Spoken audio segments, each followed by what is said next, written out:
嗨，大家好！现在呢，我在祈福新村的绿怡花园里面啊，随意的骑行，打算呢就从这边出发，去补一段上次没有拍到的路程，也就是从东一路那边呢去到揽河村，走一段丹山河碧道，沿着丹山河呢去到市桥附近啊。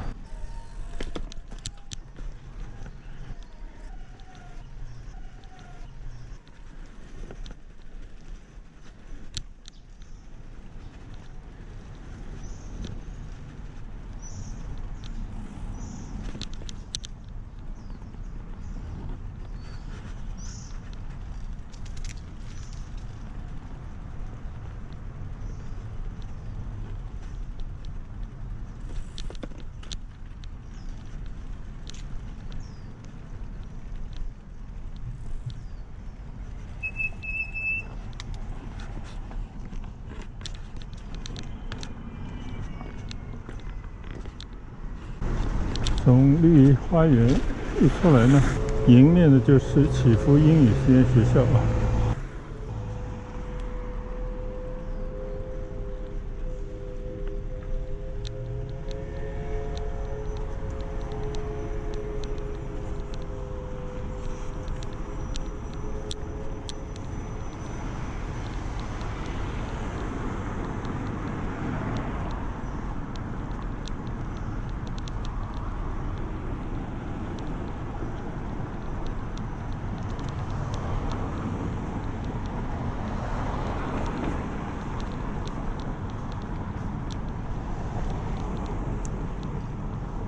祈福新村里面呢，据说有10几所学校啊，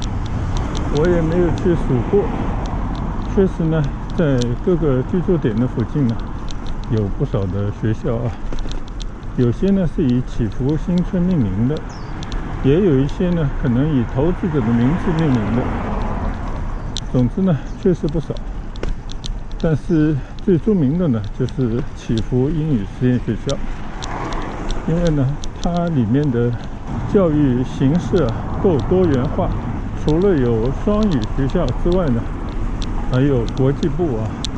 同时呢也有面向世界的，供国内的高中学生考国外大学的那种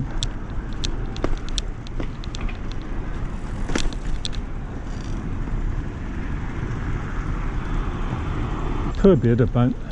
好像是跟加拿大一个省叫 Manitoba 那边呢合办的一个高中部啊。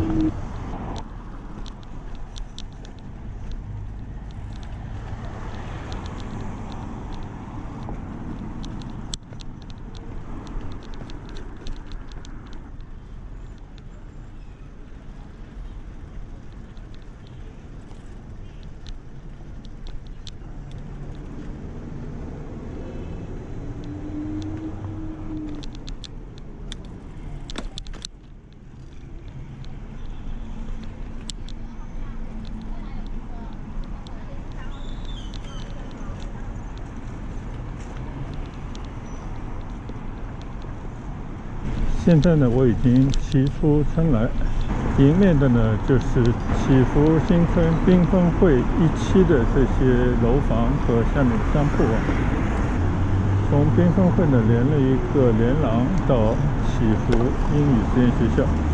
看到这条路上来来往往的祈福新村的村内巴士呢，还是有很多条线，所以在祈福新村住的那些居民尤其是那些上了年纪的人呢，他们也不用赶时间上班，不用太高的生活效率所以呢，他们是主要搭乘村巴的群体。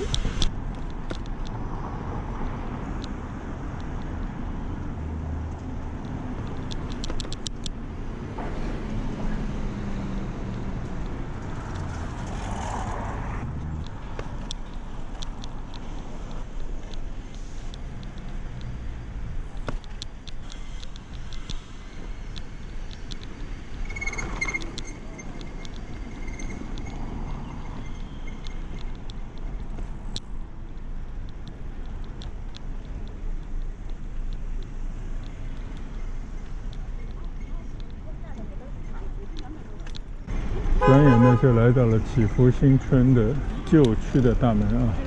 在我看来呢，这是祈福新村7、8个、10来个大门的最漂亮的一个大门。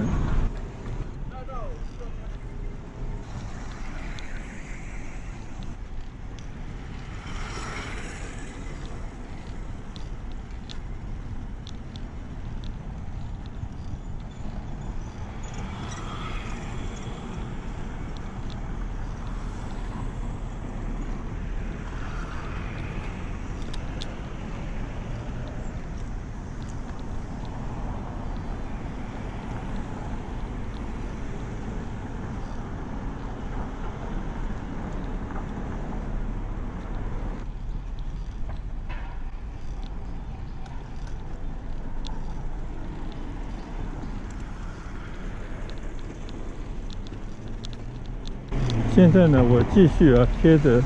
缤纷汇27向四广路方向骑行。其实这里呢才是祈福的发源地啊。现在祈福缤纷汇27这块地呢，最早的时候就是祈福新村的旧的石阶啊，也是以前的相对比较简陋的一个商业区域，有大超市啊。还有很多我们曾经经常去光顾方寸的小店，也就是这个20-30年的时间里面呢，就冒换了新颜了。唯一还剩下的就是右侧啊，这个简易的围墙里面的这一大块地了。据说呢，将来要有更大的商业中心要落成，但想必呢是 N 年以后的事情。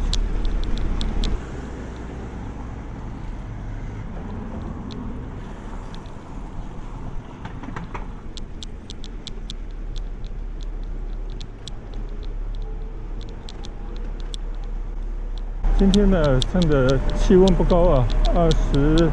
度左右吧，阴天的天气啊，每天呢都报道下雨，但是总能找到几个小时的时间呢，可以出来骑行一下。那我今天呢就从四广路这边出发啊，经过四广路的地铁站就在我的右侧，打算前往呢左前方的四广路，骑一段优美的四广路这条林荫道啊。然后呢，拐到星光快速的出口，进到揽河村里面啊，去骑一段。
等了一阵啊，信号灯，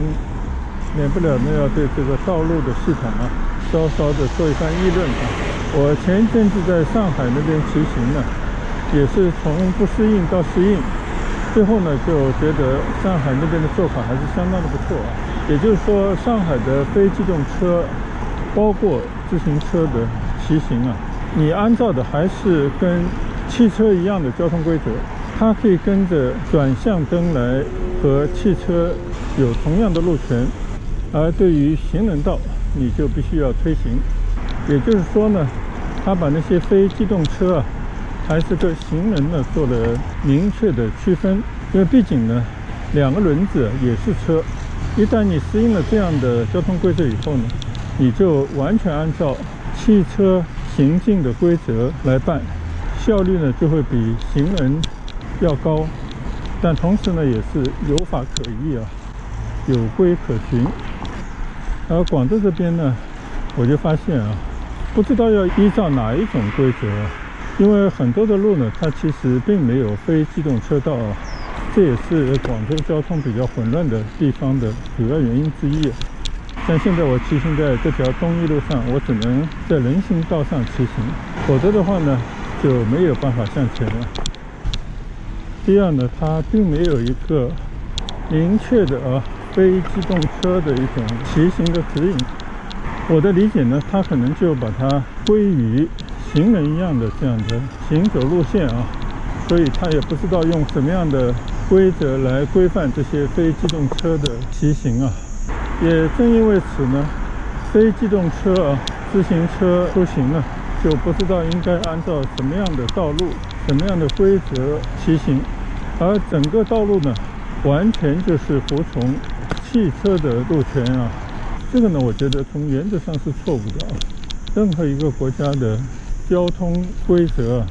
原则上都是行人拥有最大的路权，所以任何一个国家啊，特别是那些发达的国家呢，它必须是汽车等待行人。如果把非机动车呢也归属于行人这样的弱势群体的话呢，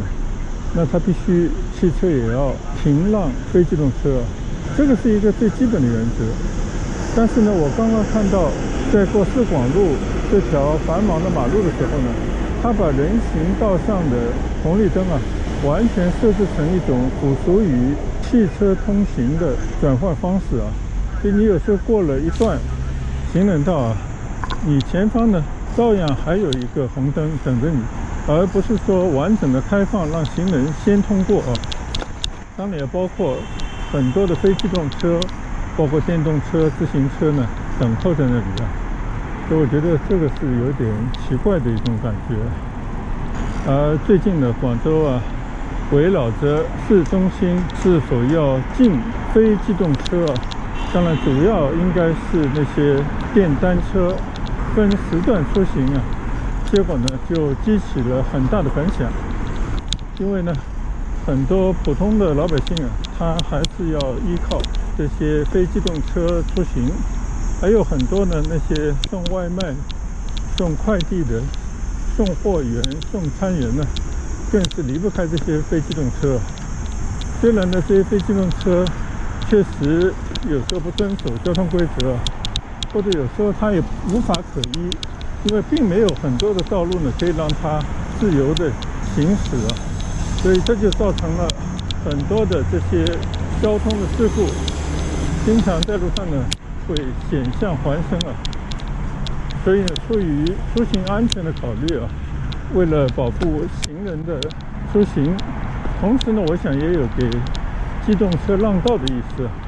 就是在市中心呢，希望在某些时段呢，禁止或者限制这些非机动车，尤其是电单车的出行啊。但是呢，看来遭受了很大的社会的反弹啊，现在呢还在争论不休。但是我觉得最重要的原因呢，就是这个城市在整个的规划发展当中，过多的照顾到了汽车出行的人们，没有在建设道路的时候呢，优先把行人道、把非机动车道呢建设到路网中间啊，就造成了汽车本来呢应该要让行人、让非机动车结果呢却是和行人争道。所以我觉得根本的原因，如果不去把它去除的话，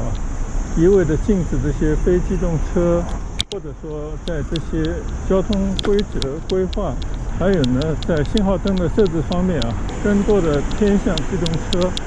忽视了行人和非机动车的出行呢，应该是不合时宜的，也是以民为本这样的理念背道而驰。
瞎聊着就已经骑到了揽河村的村口了。现在呢，我要从揽河村里面呢骑进去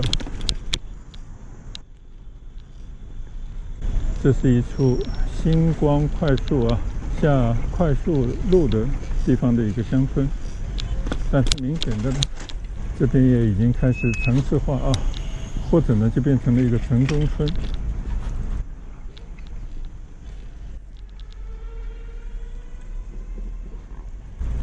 今天这个祠堂门前停的车不多所以呢，我再次来到这个王氏宗祠门口来转转。现在呢，它是东环街揽塘村新时代文明实践站还有一大堆的牌子想到这些古时候的大祠堂赋予了很多新的含义在里面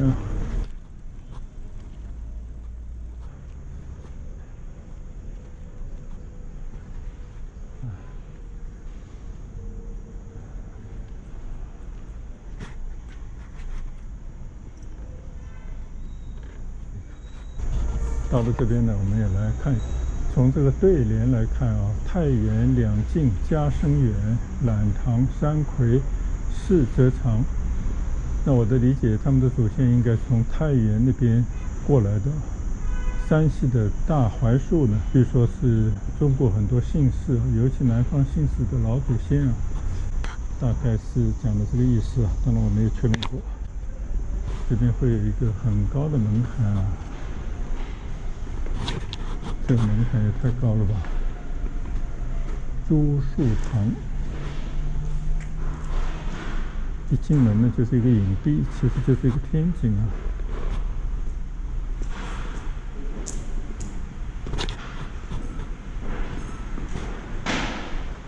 老年活动中心，这个呢就是祠堂的正厅啊，还是气势恢宏，放着很多祖宗的牌位啊，行善积德。但有个门呢拦着啊，进去。我们就在这边稍稍的看一下就好了，看看这个应该是重新修建的啊，这样的一个祠堂，上面呢有明确的介绍览堂的得名、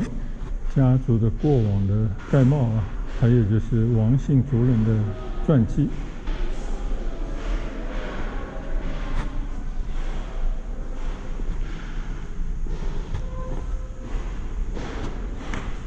同样呢，也有王室子孙呢修缮宗祠的捐款方名榜。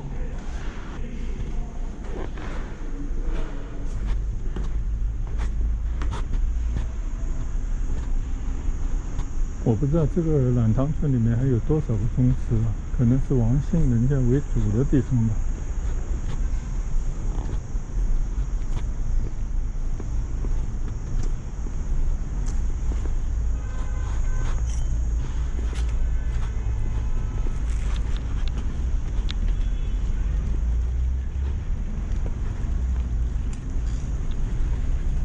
在这个大祠堂的后面呢，是一处活动场所啊，边上呢也有公共的洗手间等等。你看，很漂亮的一个球场，一个篮球场，3个网球场吧。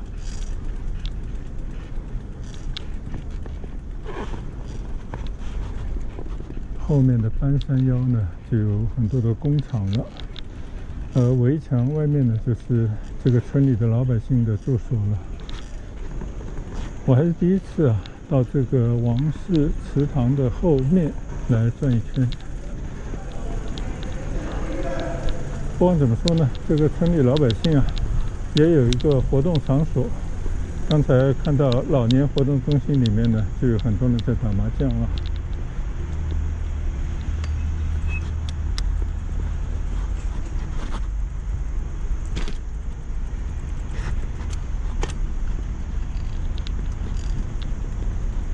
这个村里面呢，现在有很多外来人口居住啊，所以也有很多小店呢就应运而生。居然还有养生、美容方面的小店啊，当然更少不了那些餐馆啊、便利店啊。在里面稍稍的转一转。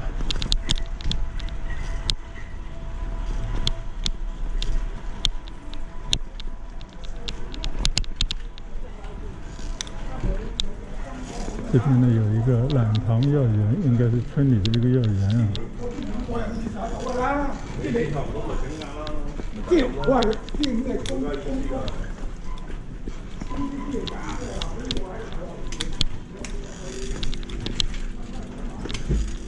村里的内街啊，看来都建了不少的小店啊，但更多的是这种窄窄的弄堂，两边的这些民居。每家人家呢都向上发展啊，4、5层都不在话下。想必呢，除了自己的居住环境之外，应该还有不少出租的民房啊。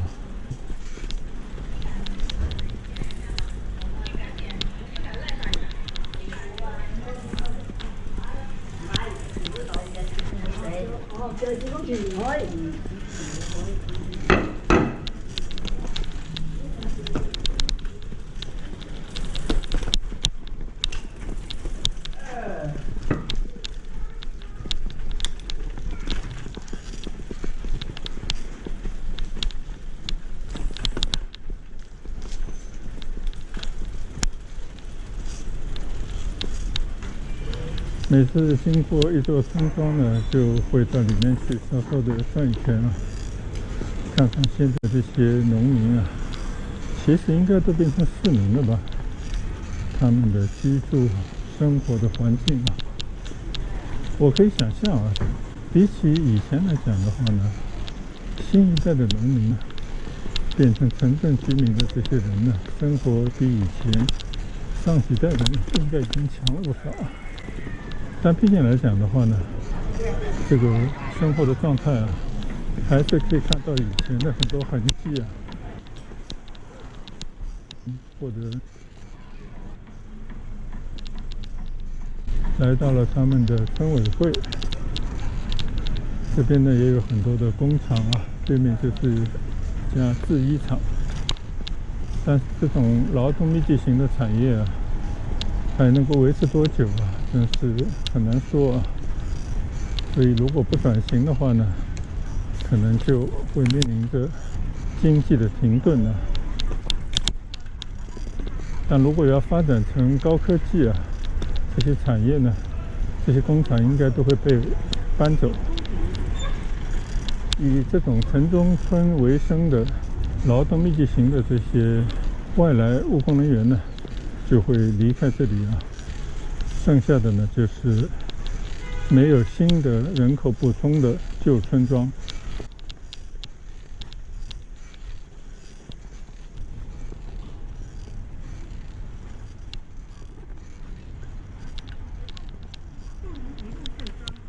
那么，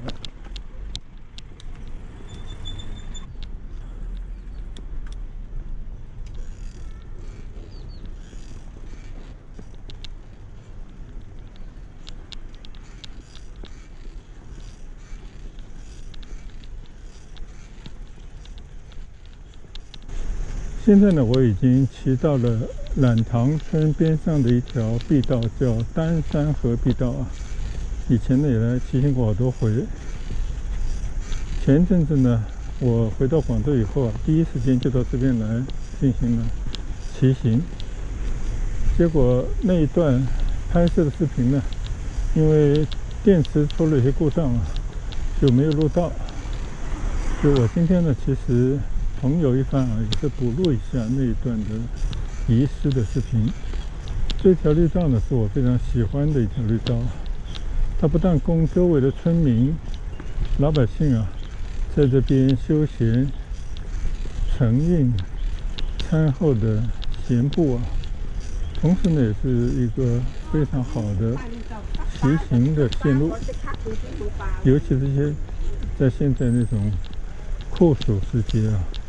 因为这边的林荫道啊，遮天蔽日，天然的有一种凉爽的感觉啊。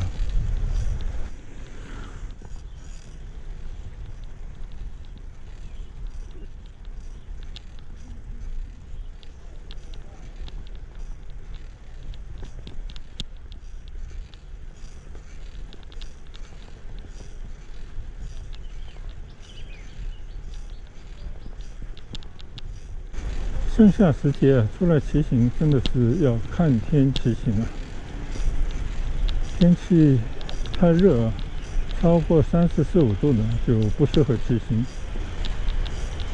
也不赞成呢，在这种烈日底下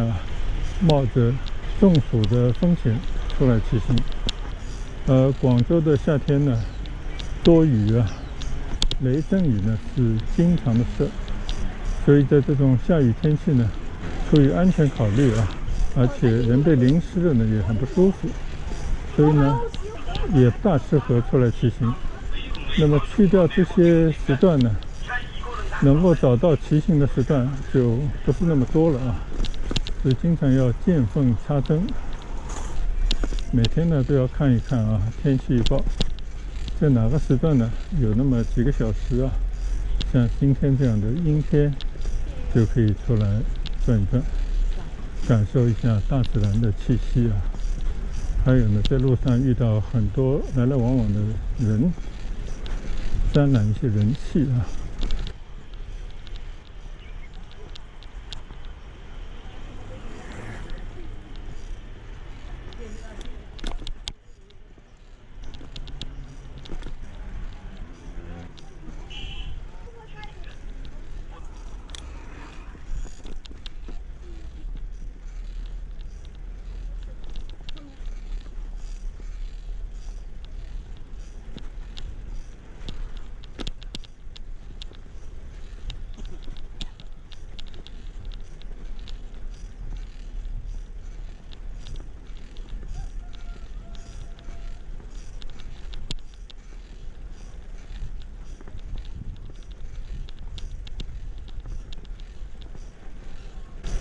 因为昨天呢已经去大夫山啊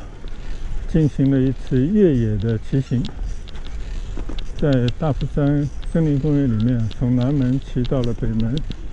翻山越岭啊，爬了很多的坡，但幸好呢还能够骑得下来啊，但是呢也有一些累人，所以今天呢就是休闲式的骑行啊，就准备沿着这条丹山河道骑到四桥车站，然后你就折返，一来一回呢估计应该也不会超过1个小时啊，所以很轻松的一段骑行旅程。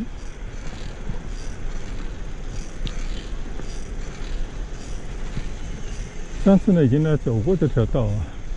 原本前面呢都是封闭的，但现在呢这边已经打通了，可以在丹山河畔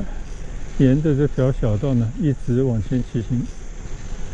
那今天我就打算这么做。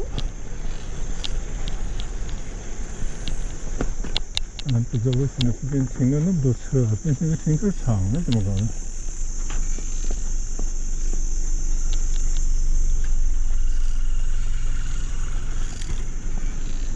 幸好这边有一个障碍物啊，否则这条街上也变成停车场了。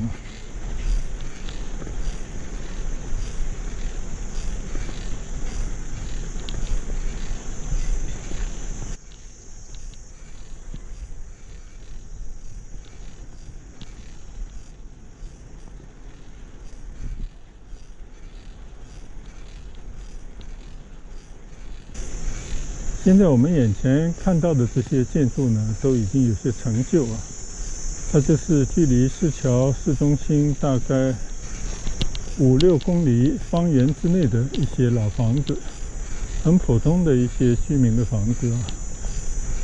但是呢，实实在在的这边生活了好几代人。但随着像这些丹山河很多小河道得到的清理啊，去除了一些异味，再加上一些美化呢，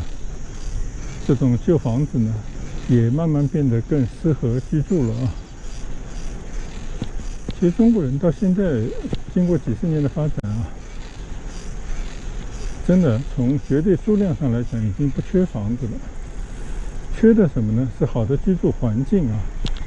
这个呢，一个是说整体的外面的这些环境，这些呢也只能靠政府来投资、来优化、来维护啊。还有一个呢，就是家里的内部的装修怎么能够符合自己的要求啊？怎么才能够呢让它变得更为适合居住？那这个呢，我觉得是应该靠个人自己啊，根据自己的心愿、自己的能力来做一些翻建、翻新啊。而不是一味的都要去买新房子。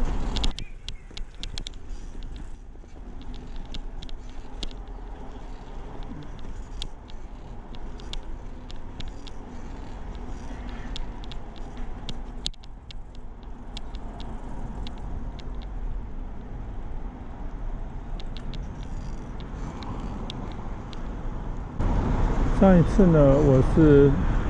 绕到了马路对面啊，那边这个丹山河道的河边呢，还是可以继续骑行的。但是呢，今天我就偷个懒啊，就在这边呢拐回去，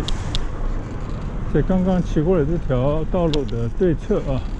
骑回市广路去啊。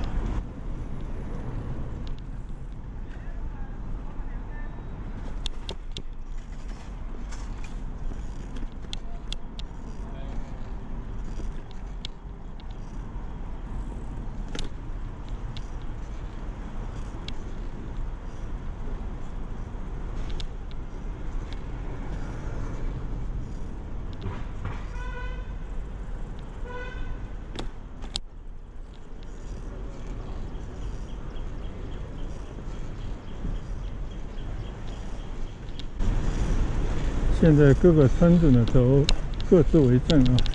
划地为牢，就是把那些可以拦起来的地方呢，都做了门禁，设了栏杆，车子进来呢就要留下买路钱啊。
这边呢有一个广场，或者说是花园啊，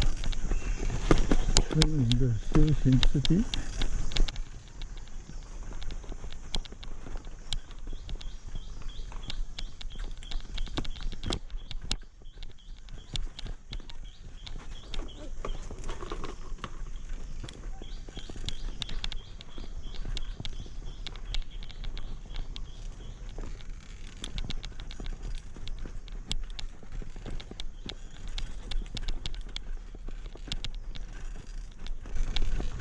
虽然呢，这个花园好像疏于管理了，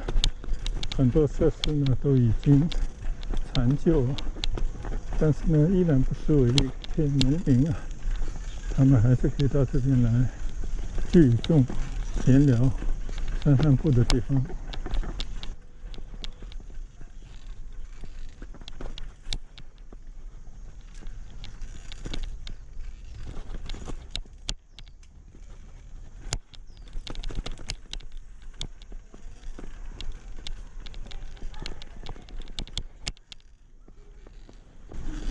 这边还有一个活动场所啊，放了很多乒乓球桌。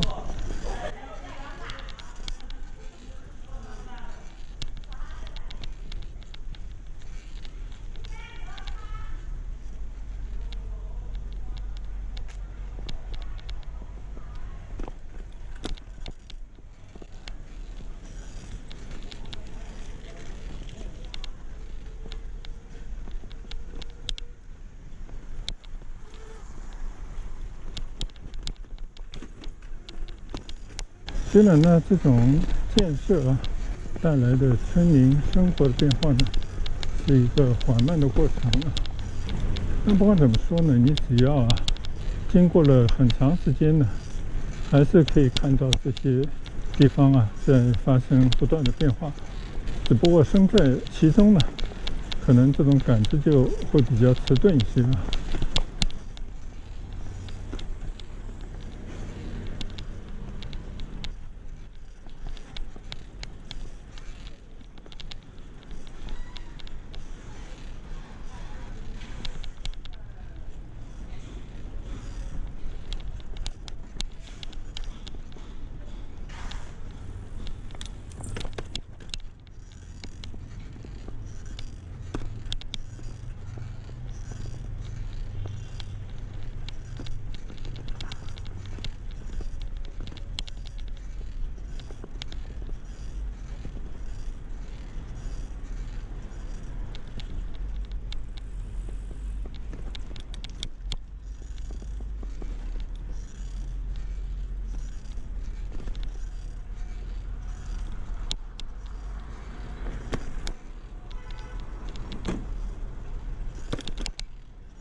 好，现在呢，从这个村里转了出来，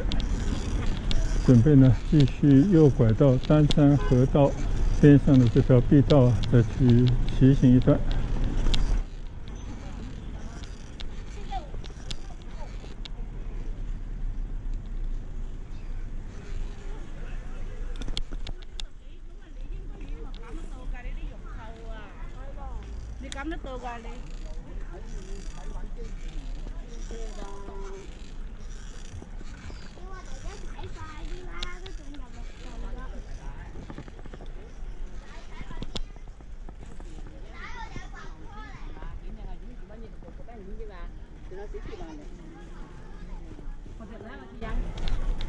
原本以为这里平整的土地呢是要建一座楼啊，谁知呢是搞了一个东环街新乡村示范带，种了一些什么水稻吗？或者说实际上是荒废在这边。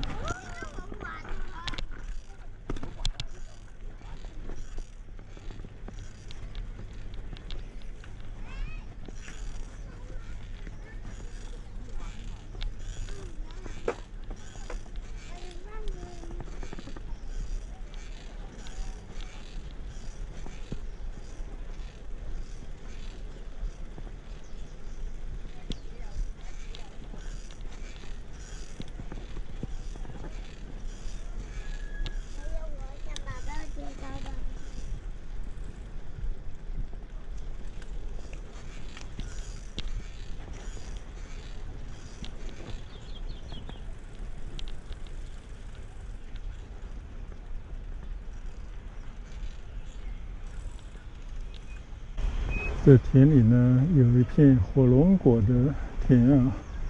看到有些火龙果已经结了果。在南方这样地方呢，非常适合种这种火龙果啊，好像比较好打理。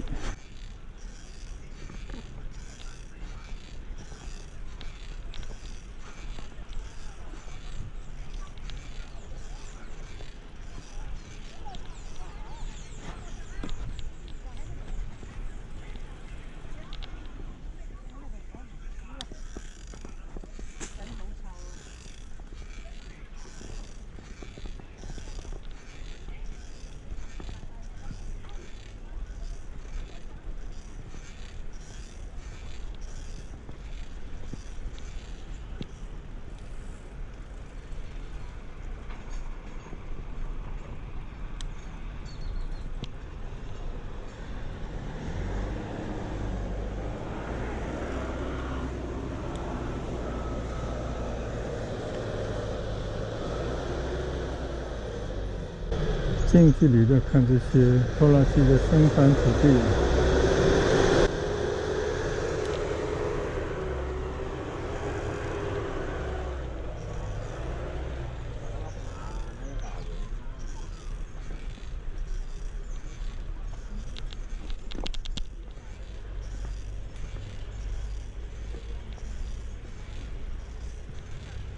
在这条碧道上啊，有很多的村民。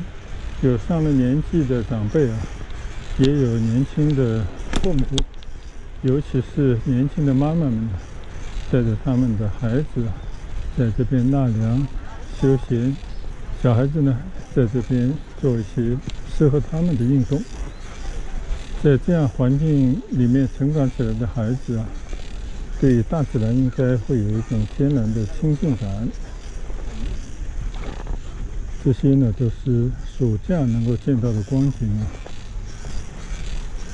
而我最喜欢的还是河边的这些榕树，这些树冠呢已经遮住了毒辣的太阳，给这条路呢带来不少的阴凉。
这个车太多了，我又不喜欢在这里。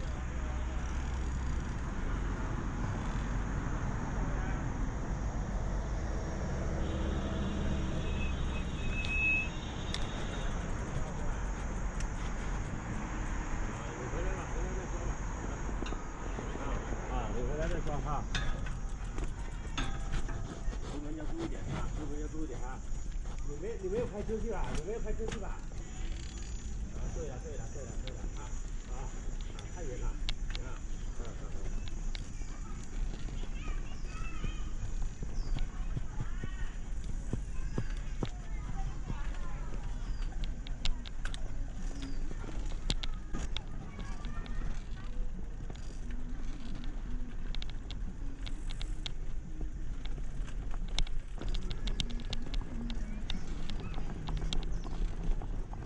现在呢，来到了河畔的村中的花园啊，继续呢顺着河畔的道路啊骑回去。这种景象呢，跟我们在北美生活之后那种街区的绿地差不多的感觉啊，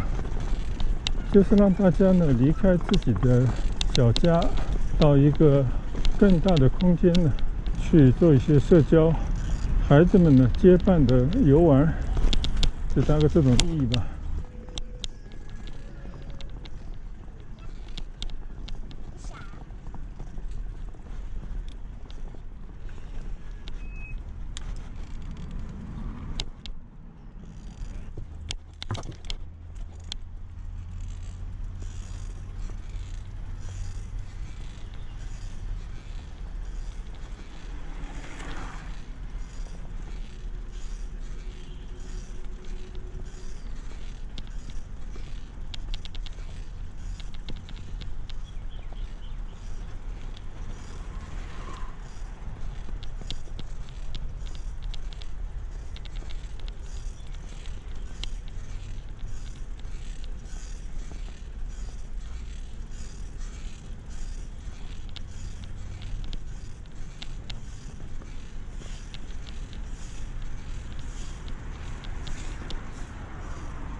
骑上一个大坡，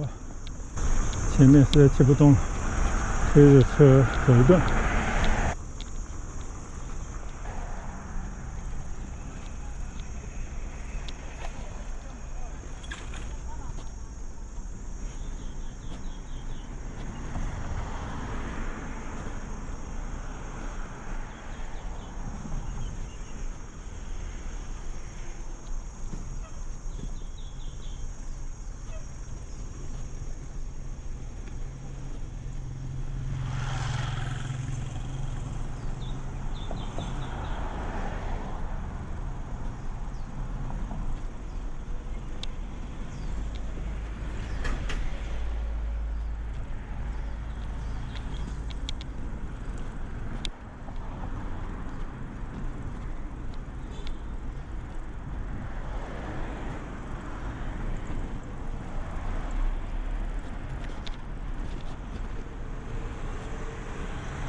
上了一个大坡啊，我的左前方呢就是富豪山庄啊，其实就是农民自己起的一个名字，而右侧呢就是保利发展的一个小区。现在从这边呢再骑回去啊。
现在呢，我已经回到了东义路上啊，原路返回。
佢真係來辦嗰個，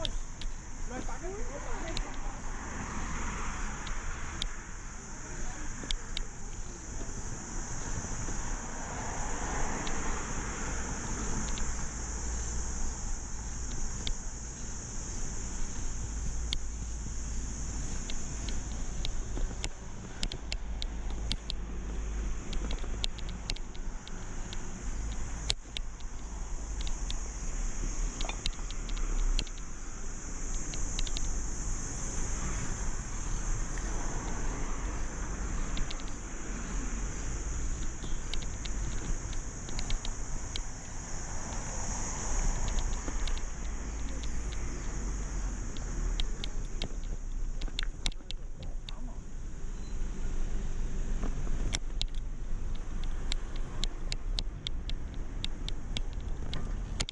又一次经过金山谷学校，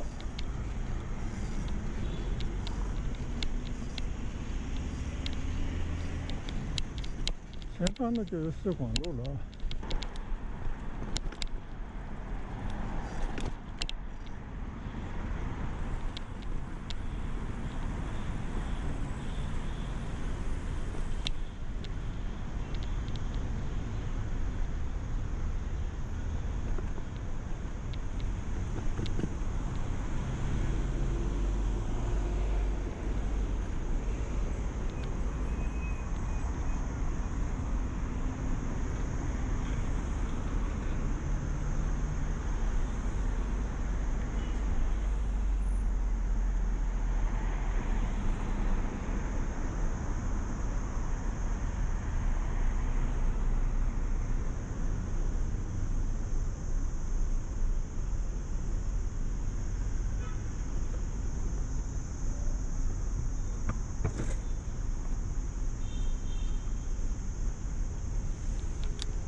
我在市广路右拐，对面的就是祈福新村了。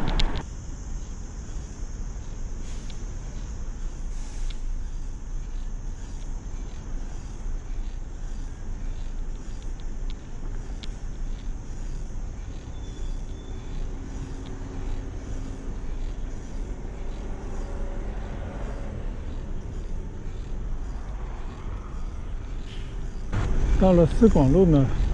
就有非常完善的骑行道啊。前方呢就是祈福新村新建的居民楼啊，应该已经骑了1个小时有余了，所以呢我就在这边打住啊，结束我今天的骑行。谢谢大家的跟随和观赏，我们下一期再见，拜拜。